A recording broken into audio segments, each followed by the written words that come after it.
네, 반갑습니다. 소개받은 부천 새로운교회 이원돈 목사라고 합니다.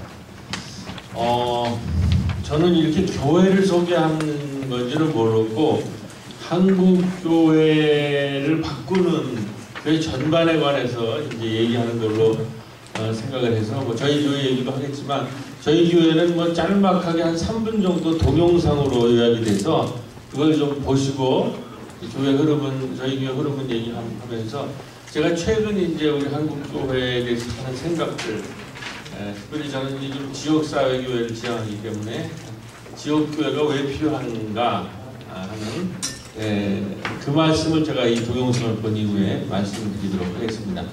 그러면 동영상 목사님 이거 좀 틀어주시기 바랍니다. 저희 교회는 동영상 한 3분짜리 보시면 되게 흐름을 알 수 있을 테니까.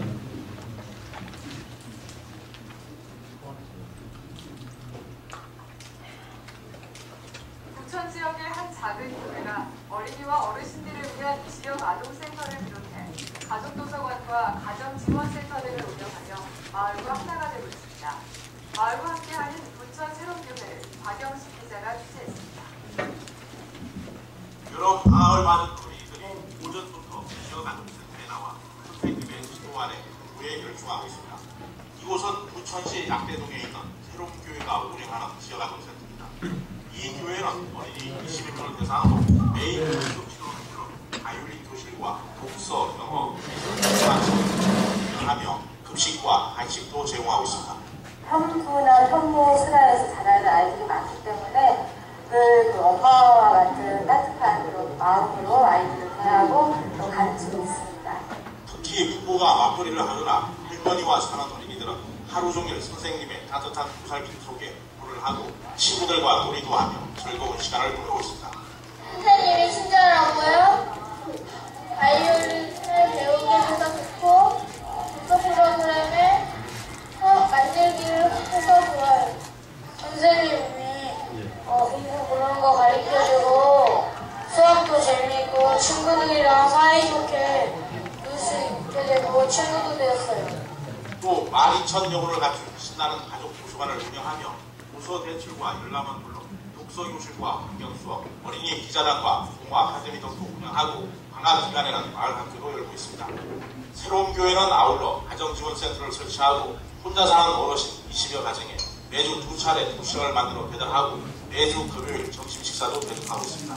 또 어르신들의 건강과 훈련을 위해 체조교실과 한글교실도 운영해 가정지원센터가 어르신들의 사랑방 역할을 하고 있습니다. 특별히 미래교회는 마을과 함께하는 교회, 마을의 교인들이 돼야 되고 또 목사, 목회자는 마을의 목사가 되는 것이 참으로 중요한 때라고 생각합니다. 이처럼 마을과 하나 되는 사역에 앞장서는 부천 새로운교회처럼 더 많은 교회가 마을을 섬기는 선교에 힘을 쏟아 지역 사회와 소통을 일으키자 합니다. CBS 뉴스 박영식입니다. 네, 다시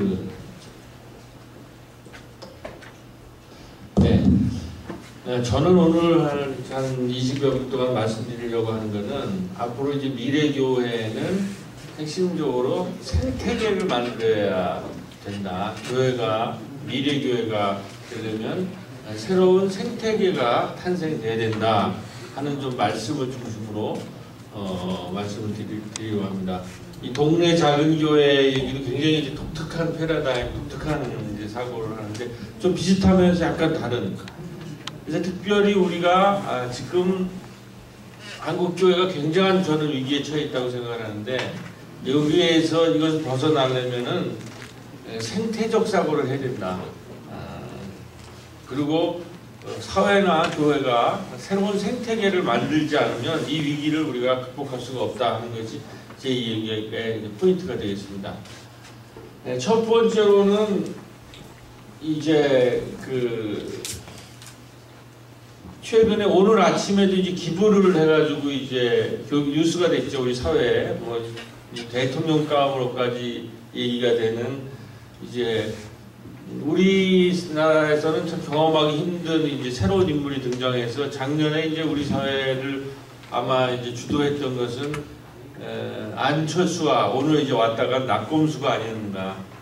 이것이 이제 저는 우리 한국 사회의 미래를 보여주는 하나의 큰 징표라고 생각하는데, 안철수가 왜 이렇게 지금 뜨는가, 왜 이렇게 사람들이 그를 갈망하는가 하는 거는 결국 이 사람이 새로운 생태계를 이제 제시를 한 건데, 새로운 IT 리더십이나 새로운 우리 사회의 삶의 방향을 이렇게 제시한 건데, 이분이 이제 결국은 뭐 서울시장이냐 대통령 후보까지 이제 갑자기 부각된 거는 결국은 뭐냐면은 청춘 콘서트라는 것에서 이 사람이 이제 결국 청년들에게, 지금 굉장히 힘들고 어려운 청년들에게 새로운 미래를 제시해 줬기 때문에 된 건데, 이 안철수가 청춘 콘서트에서 얘기한 핵심적인 내용은 뭐냐? 그것은 첫 번째로는 자기가 이제 IT의 이제 기업의 이쪽에 CEO를 경험을 한 것으로서, 한국의 삼성이나 한국의 대기업은 동물원이다. 이런 동물원적 구조를 가지고는 미래로 나갈 수가 없다. 그렇게 얘기하면서 삼성, 동물원, 애플, 생태계를 얘기했다는 거죠.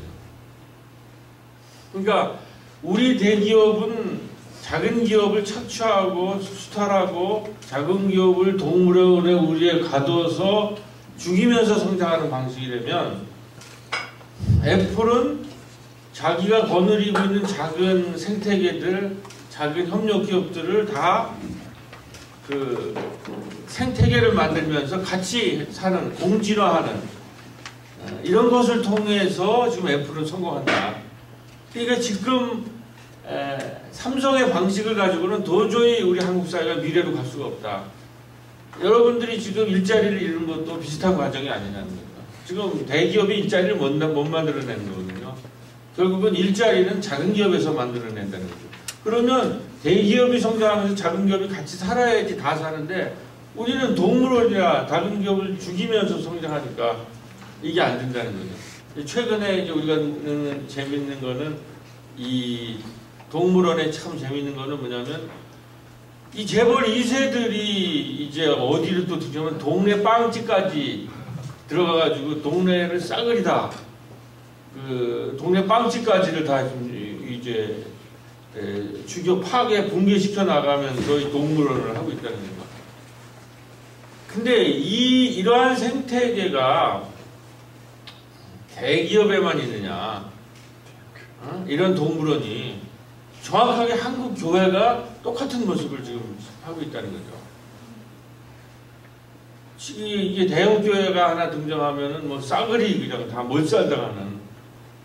근데 이것을, 이 생태계를 바꾸지 않고서는 누구도 이 한국 교회에서 지금 새로운 비전을 꿈꿀 수가 없다는 거죠. 그러니까 우리가 첫 번째 2.0이라는 것이 결국 2.0 이름이 뭔지는 아시죠?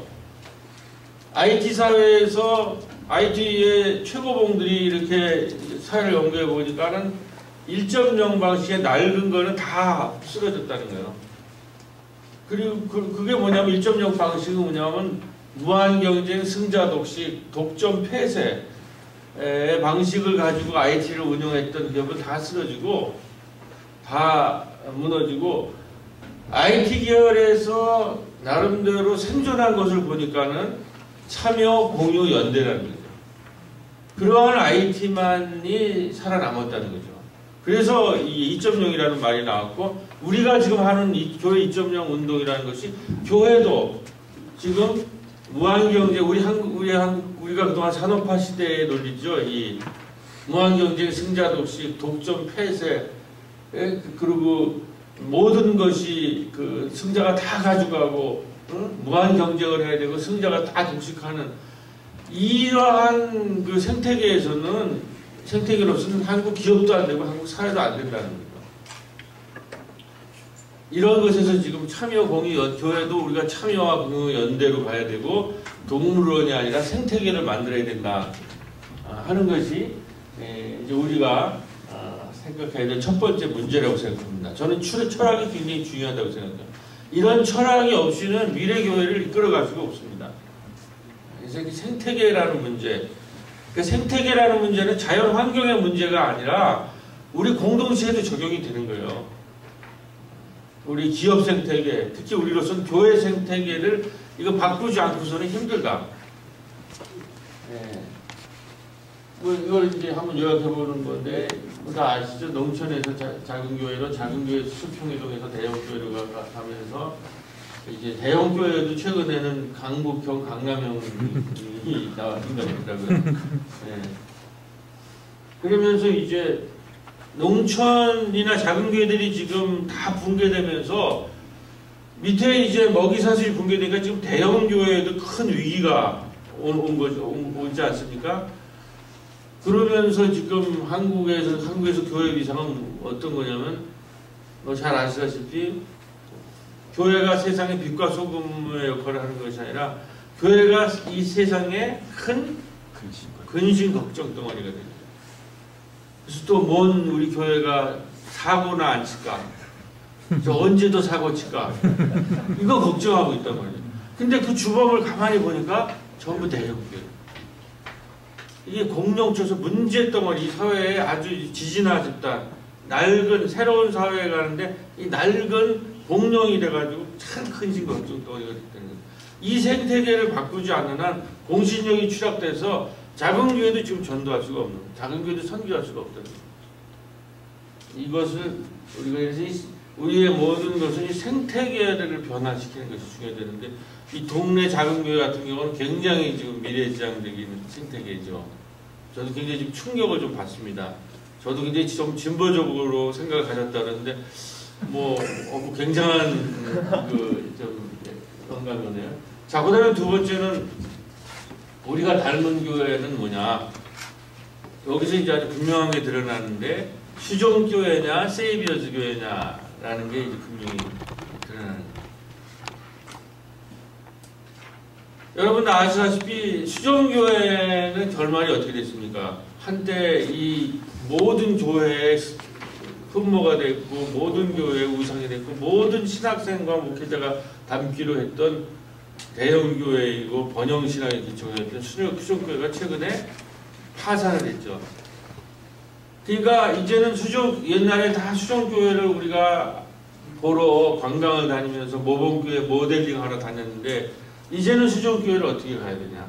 우리가 간다면 이렇게 교회를 해서는, 목회를 해서는 교회가 망한다. 이런 교회를 전락했거든요. 그 다음에 지금 우리 세계에서 가장 존경받고 새로운 롤모델로 등장한 교회는 뭐냐면, 교회가 규모가 150명뿐이 안 되는 워싱턴의 세이비어즈 교회는 요즘 말로 하면 작지만 영향력 있는 교회, 스몰 이펙티브 처치는, 이것이 미래의 새로운 생태계를 구성해야 된다는 거예요. 2.0 교회는 결국 동네 작은 교회, 여기 이런 세이비어즈 교회 같은 식으로 얘기하면 스몰 이펙티브 처치로 갈 수뿐이 없어요. 그렇게 되지 않고서는 미래가 없다는 거예요. 그러면 일단 이 수종교회 모델을 조금 분석을 해보면 다 아시는 얘기겠지만, 이것이 이제 세계적 사회적으로는 신자유주의랑 결합이 됩니다. 세계에서는. 그래서 로버트 슐러 목사님에서 이 번영신학이라는 게 한 30년 동안 유행했는데, 처음에는 이게 교회에서 출발했죠. 그 다음에 이것이 어디 가면 대기업으로 갑니다. 대기업에 가서는 나는 건강하다, 나는 행복하다, 나는 멋지다라고 사원들을 교육시키면서 기업의 쇠퇴국면을 헤엄쳐나가는 도구로, 교회, 대기업, 그다음에 심리학자들이 결국 이걸 받아냅니다. 그래서 심리학자들이 뭐냐면은 이거를 심리학적으로 적극적으로, 원래 교회에서 했던 긍정의 신학, 이것을 긍정의 신학, 긍정의 심리학으로 받아들여가지고, 이때부터 한국의 90년대에 우리 사회를 다 지배했던 것이 뭡니까? 자기개발사네, 자기개발사. 그래서 뭐 예수 믿으면 결국은 뭐 우리가 옛날에는 예수, 천당, 지옥, 불신인데 이런 번영신학은 어떻게 되면 예수, 천당이 아니라 예수, 성공, 실패, 지옥이에요. 그러니까 성공학이에요. 이게 이 심리학으로 발전하면서 성공학으로 발전해가고 우리나라에 예를 들어 우리나라는 뭐가 됐습니까? 처세술이나 자기개발서. 그래서 80년대 90년대에 결국은 청년들은 결국은 이 자기개발서가 성공하기 뭘로 발전합니까? 성공하기 위해서는 자기개발해야 된다. 자기개발하면 영어로 뭘 써야 돼요? 스펙 쌓기로 되는 거예요. 근데 최근에 스펙 거의 만점이 됐는데도 취업이 안 된단 말이야. 그러면 어떻게 할 거냐? 스펙 만점이 취업이 안 돼, 취직이 안 돼요. 그러니까 작년에 돌아서기 시작한 거야.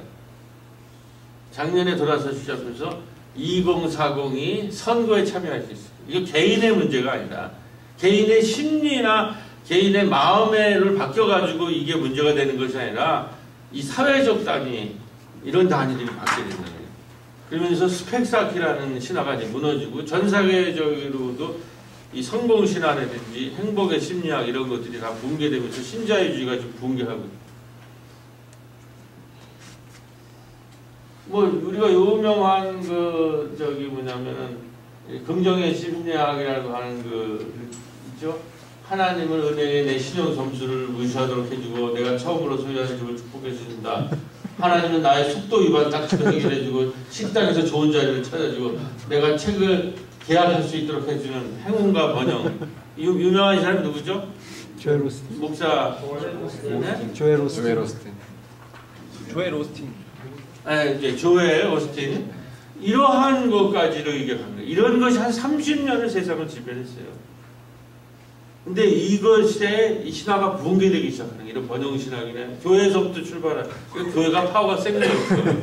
교회, 대기업, 심리학, 스펙 그래서 세상을 30년 동안 지배했는데 그 시대가 지금 붕괴하기 시작합니다. 그게 이제 결정적으로 뭡니까? 긍정의 배신이라는 책이 나왔죠. 그 책은 뭐냐면은 사람들을 전부 개인의 심리라 하고 개인에게 심리적 안정되나 주고 행복이나 긍정, 성공 이런 것만으로 해서 사람들이 불평하지 말라. 사회에 대해서 비판의식 가지 말라. 모든 걸 다 긍정하라. 이러는 사이에 미국 같은 경우는 전쟁 일으키고 나라가 금융이 다 무너지고 다 붕괴됐다는 거예요. 예언자적인 역할을 전혀 하지 않은 상황에 미국 사회는 다 붕괴돼가지고 지금 은행 앞에 가지고 밤 10시에도 지금 다 거짓대들도 심하게 돼가지고 신자유주의가 저러고 있었대요. 그런 붕괴에 대해서 모두가 같이 무너지는 것을 경고하고 위험을 신호를 알려주고 이런 역할을 안 하고 그냥 내면적인 위로나 이런 것만 하고 있었다는 거죠. 우리도 마찬가지라는 거죠. 우리 사회도. 그러다가 보니까 스펙 만점이 나오고 개인이 아무리 잘해도 취직이 안 되는 사회가 오니까 어떻게 되느냐. 그러면서 정치 참여가 하면서 오늘 왔다가 약간 낙검수 같은 것이 나오는 거예요. 이거가 문제가 한 개인의 문제가 아니라 사회 전체가 지금 마비가 걸렸다. 마취돼 있다. 그러면서 방송을 안 해주니까 이런 팝스케트 같은 소셜 네트워크에서 이제 말하면서 그게 폭로되면서 이제 사회 방향이 새로운 방향으로 들어가고 있는 거예요. 우시잖아요. 이게 지금 수정교회 말로고 한국의 이 대표 선수는 지금 이렇게 되는 거예요. 슬프다. 그래서 지금 어떤 얘기가 나오냐면 한국의 기독교인들은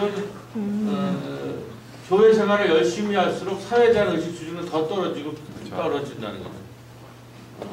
그래서 구복신앙을 악용해서 모든 악하고 부패 세력의 옷과 만왕에도 참고 견디면 좋은 시절이 온다.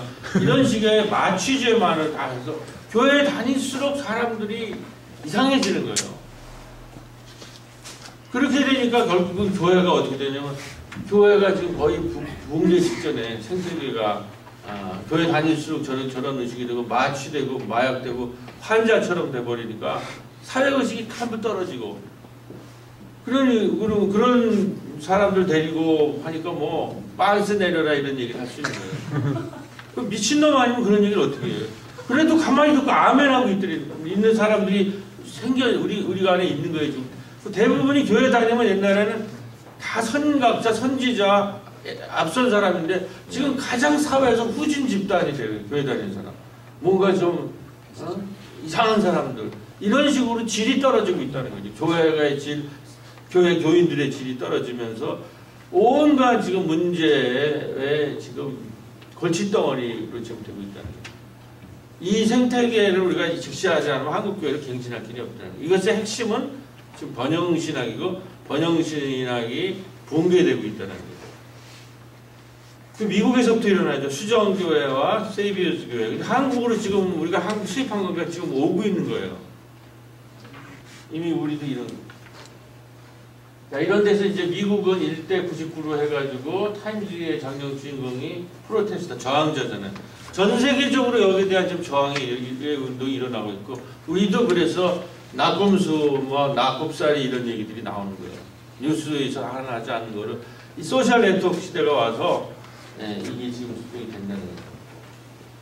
한국교회가 그런 값싼 은혜를 갈망하게 되면서 한국교회의 영적 수준이 급격히 떨어지게 되고 한국교회가 더 이상 공적인 사회적 십자가와 책임을 감당할 수 없게 되기 시작했다는 사실. 그러니까 한국교회 지금 가장 큰 문제는 공적인 거, 사회적이고 역사적 단위를 하지를 못해요. 옛날에 3.1운동 같은 이런 거를 도저히 감당할 수 있는 사회적이고 역사적 수준이 안 된단 말이에요. 개인적인 그냥 교회 다니는 사람 다 보여요. 심리적 위로나 받고 심리적 마취제나 받으려고 하는. 그러니까 아까 말했던 나가라고 그래도 안 나가잖아요.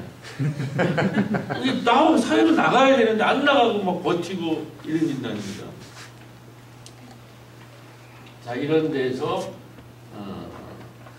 2001년부터 달라져 20대가 투표를 하기 시작했고 40대가 정치에 참여하기 시작하고 이런 낙검수 닥치고 정치. 그 전에 스펙 쌓기는 뭐냐면 10대 꿈을 위해 공부에 미쳐라, 20대 공부에 미쳐라, 30대 다시 공부에 미쳐라, 40대 공부 다시 시작하라. 이게 스펙 쌓기라는 거예요. 평생 이렇게 이런 수준에서 우리가 미친 사람들처럼 이렇게 살아왔더니. 자, 이 모든 변화라고 하는 거는 산업화 시대가 가고 있다는 겁니다. 심적으로. 산업화 시대는 뭡니까? 대량 생산, 대량 소비 체제 아니에요. 그러니까 대량 생산해서 큰 공장을 세워가지고 대량 생산을 하고 대량 소비를 하는, 그래서 대형의 시대였다는 거죠. 산업화 시대. 근데 지금은 대량 생산의 시대가 아니라 다품종 소생산 시대, 소생산 시대라는 거죠. 그러니까 큰 덩치가 큰 것이 힘을 쓰는 것이 아니라 작지만 영향력 있는 소생산 체제가 굉장히 중요한 겁니다. 품질이 질이 높은 좋은 것들. 여러분 한마디로 얘기하면 지금 삼립빵 대량 생산 체계에서 만든 삼립빵이랑 파리바게트 빵이랑 어느 게 더 품질이 좋아요? 파리바게트.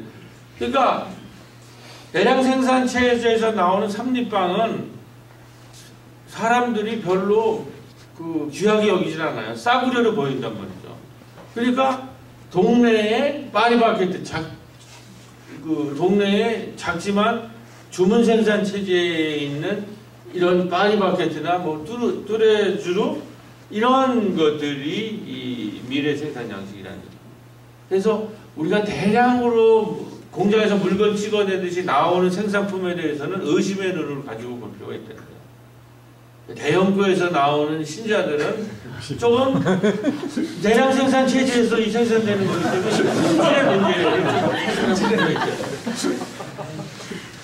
그래서 지금 뭡니까? 제가 고등학교 때 우리 집에 전축이 들어왔는데 전축이 집채만한 게 들어왔어요. 이 별표 전축. 근데 지금은 뭡니까? 그 별표 전축 집채만한 전축이 USB로 다 되잖아요. 그러니까 그거를 뭐냐면 집채만한 전축을 뭐라고 그러냐면 우리가 아날로그라고 그래요. 등치는 크지만 멍청한. 등치는 크지만 느리고 멍청한. 이게 아날로그 아니에요. 별표 전축. 근데 그것이 지금은 어떻게 해요? 작지만 MP3 같은 건 작지만 품질이 좋고 영향력 있고 빠른, 이게 소위 말해서 디지털이란 말이에요. 그러니까 사회도 지금 디지털화 된다면 교회도 가전제품처럼 작지만 영향력이 있는 교회, 세이비어스 교회 같은 교회로 변신해야 되는 것이 미래교회예요. 근데 우리는 아직도 산업화 모델, 등치는 가전품에 등치는 크고 멍청하고 미련하고 느린, 예를 들면 성서에서 말하면 누굽니까? 몰리아과 같은. 근데 지금 우리는 다윗이 필요하고 작지만 빠르고 이 영향력 있는 이런 새로운 패러다임으로 20세기에 바뀌어야 된다는 거죠.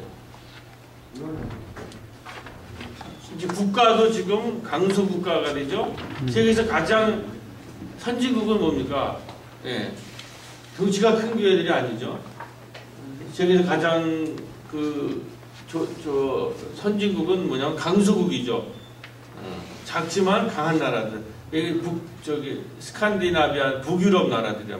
국가도 작지만 강한 나라들이 돼야 되는 거예요.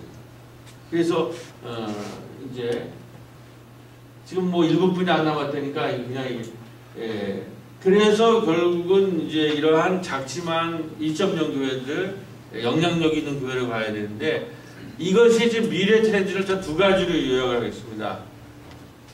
결국은 이 작지만 강한 교회가 어디서 생각이 되냐면은, 하나는 지역적인 단어로서는 마을이 지금 등장하고 있습니다. 여러분들이 지역사회와 마을에 관심을 가져야 돼요. 작지만 영향력이 어디서 나왔냐면 지역사회와 마을 단위에서 우리 교회가 영향력을 발휘해야 됩니다. 두 번째로는 이 세계적인 세계화 과정으로 할 때는 SNS, 소셜 네트워크, 그러니까 마을에 기초를 하고 지역에 지역화를 하면서 마을에 기초를 해서 지역화를 하면서 소셜 네트워크, SNS로 세계화하는, 우리 성서를 보면은 이 마을의 지역화하는 과정은 예수님이 갈릴리 중심으로 마을화, 지역화 과정을 했다면, 이거를 당시 서신을 가지고 세계화한 사람이 누구예요? 사도 바울 아니에요.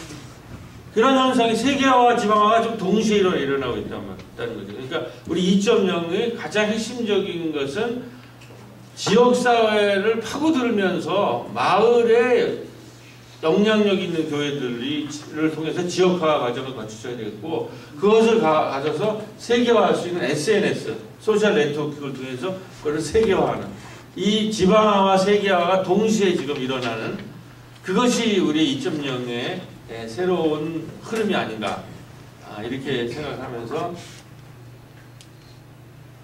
이거는 그림으로 보시기 바랍니다.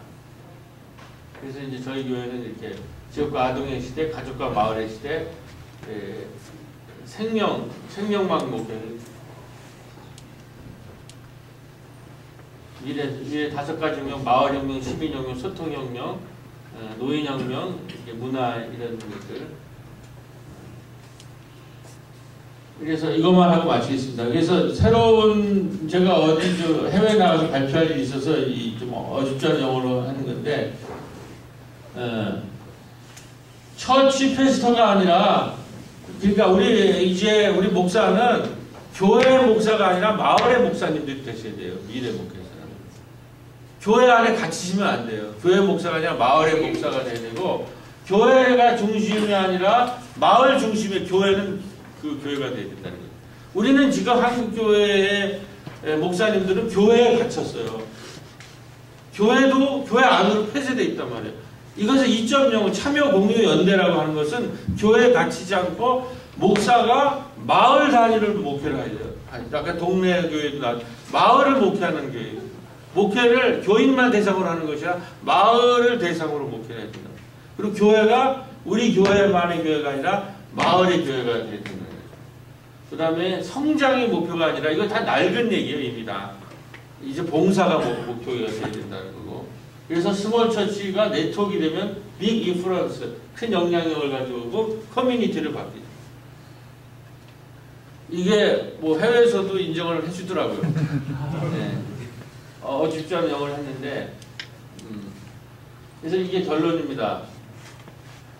그래서 아까 같은 우리 영화에서 본, 영상에서 본 선교 프로그램들을 쭉 해왔고, 그래서 첫 번째 장면은 저는 지역의 이제 그 보편복지 시대이기 때문에 시대를 저는 좀 사회학을 많이 좀 한 편이라서 지금 시대는 보편복지 대 선별복지에서 보편복지가 이겼지 않습니까?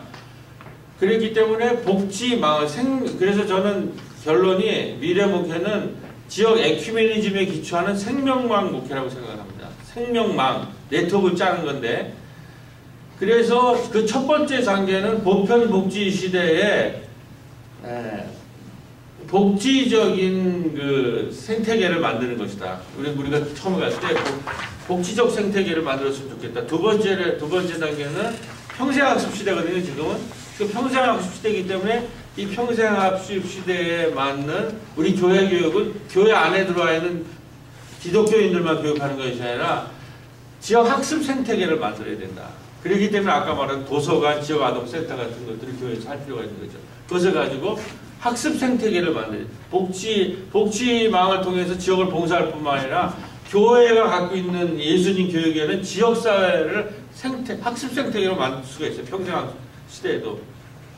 세 번째로는 이제 문화적 생태계를 만들어야 되고, 그래서 우리가 인문학 같은 거를 지금 교회에서 하는데 이게 굉장히 잘 됩니다.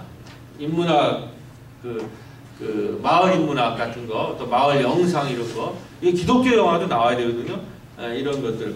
그리고 마지막에 우리가 하는 기독교 영역인 신방과 기도도 교인들만 대상으로 하는 것이 아니라 저희는 복지망이나 이런 학습 생태계망을 가지고 지역을 대상으로 해서 이제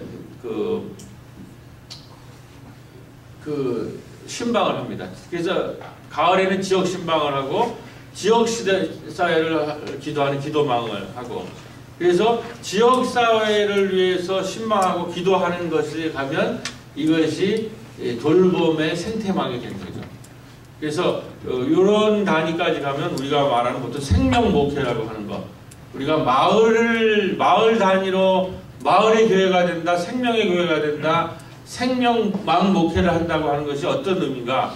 이런 정도까지 바닥에는 복지 생태계, 학습 생태계, 문화 생태계를 깔고 그 위에 그것을 생명망으로 그들을 위해서 지역을 위해서 기도해주고 지역을 신방하고 지역을 영적으로 케어하는 이러한 것이 지금 이러한 생명교회로 거듭나기 전에 한국교회가 지금 이 위기를 탈출하기가 쉽지 않다 하기 때문에 제가 지역 에큐메니즘에 기초한 우리가 생명망 교회와 목회가 되어야 된다 하는 말씀을 드리면서 제 말씀을 마치도록 하겠습니다.